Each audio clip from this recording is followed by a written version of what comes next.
Okay, let's go into Parliament and committee drama. Like, watching committee is soul sucking and it takes up all your time. However, there are some exciting times. And you start to realize how deeply unserious the Liberals are. And basically, there are some ridings in this country that I figured out that you, as long as you're a Liberal, you can get elected no matter how stupid you are or how out of control of your emotions that you are, how poorly behaved and what a shallow individual you are. And so that I've learned a lot about the voters in Ikra Khalid's riding and about the voters in Nathan Erskine Smith's riding. So what was happening at committee this week? I think it was Operations OGO maybe. So they're examining the Green Slush Fund.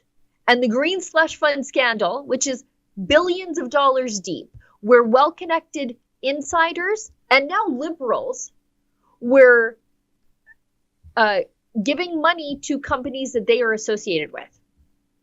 They're treating the Green Slush Fund, which is the STDC, Sustainable Development, whatever nonsense, Canada.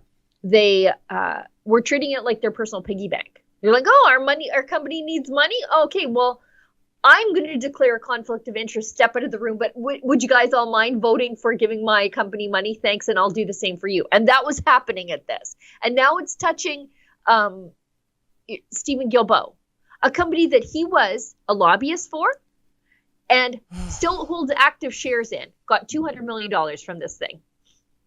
And so they want to call him to testify, get to the bottom of this. The Liberals at committee are like, why don't we just get back to the business of committee? And the Conservatives are like, this is the business of committee. We want to figure out what's going on here. And if it's just too much work for you guys, that's fine. We'll take it from here. And so Rick Perkins, Conservative MP, is really hard on this. He's really like, got to get to the bottom of this. We want to call Stephen Guilbeault to answer for this. Nathan Erskine Smith, Liberal MP, that just had Justin Trudeau on his podcast that nobody listens to. He had some less than parliamentary language for Rick Perkins. Let's listen. Oh, this is just language warning. I'm sure. Yeah. Sorry, go ahead. I thought Mr. Erskine Smith had more integrity than that, than to worried about $400 Point of order. Like, what is this stolen absolute from bullshit? taxpayers. This is absolute bullshit. Whoa. Come on. Okay, come on, all right. Come on. My integrity? Let's. You can fuck Okay. right off. Okay. All right. Point is, I thought Mr. Erskine Smith had more One more integrity time. than that, than to worried Point of order. about $400 Point of order. Like, what is this stolen absolute from bullshit? taxpayers. This is absolute bullshit. Come on. Okay, Come on. all right. Come on. My integrity? Let's. You can fuck Okay. right off. Okay.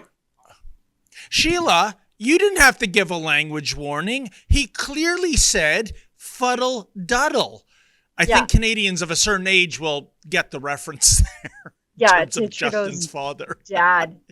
But it got worse because, okay, so he loses his marbles, and frequently at committee they have to, Ikra Khalid loses her marbles, and then they have to stop for her to find them and break from committee. Like they endure. It's a wonder they can get anything done.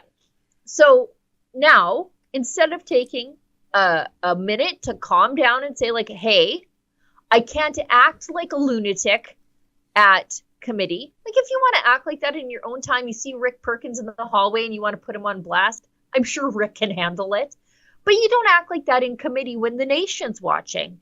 But instead of saying like, oh, like I do regret and withdraw my comments, I disagree with Rick Perkins' assessment of my integrity, but my use of unparliamentary language is uncalled for. I'd like to apologize to the chair. That's usually what they do. But not Nathan Erskine Smith. Next one.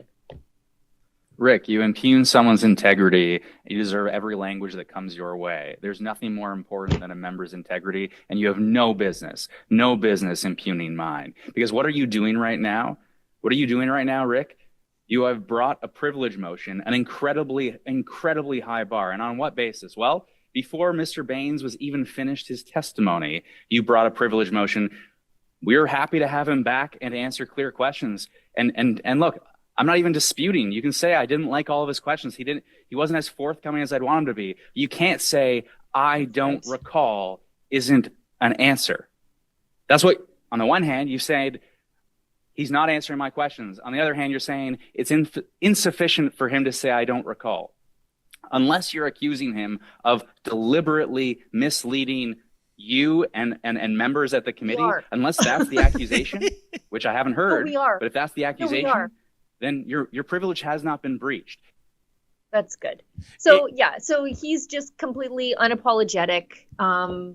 He doesn't have enough DHA coating his brain for him to think clearly, as Tamara Ugolini reports later on in the show. But yeah, just this is how he is. He's just like, you deserve it all. You know, Sheila, a little inside baseball for you. Lady Menzoid and I used to live in that very riding, Beaches, East York. I can't recall the last time it was conservative. It's either Liberal or NDP, such as the wokeness of that area. And it's kind of like Aliens versus Predator, isn't it? No matter which side wins, we lose. We all lose. You can see why I headed out of the 416 and into the 905 with that kind of caliber of member of parliament.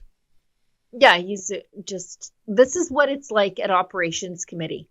Serious people trying to get work done and get to the bottom of Liberal scandals, and Liberals just losing their cool and wasting time. All they do is waste time. You'll have a witness, like they had Navdeep Bains, the former minister in charge, who's no longer a minister. He went off to work for Rogers. They'll have him there. They'll get one round of questioning in. So 5 minutes. And then the Liberals, point of order, off the rails, or Khalid's just making stuff up and talking excessively slow just to drag things out.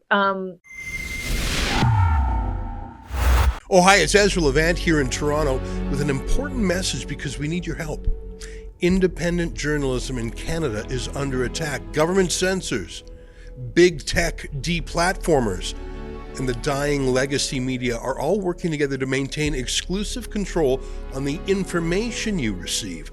They don't want you to hear other voices like ours, and they really don't want you to be informed and to think for yourself. That's why the work we do here at Rebel News is so important. Our on-the-ground reporting, independent news shows, and special content you won't find anywhere else.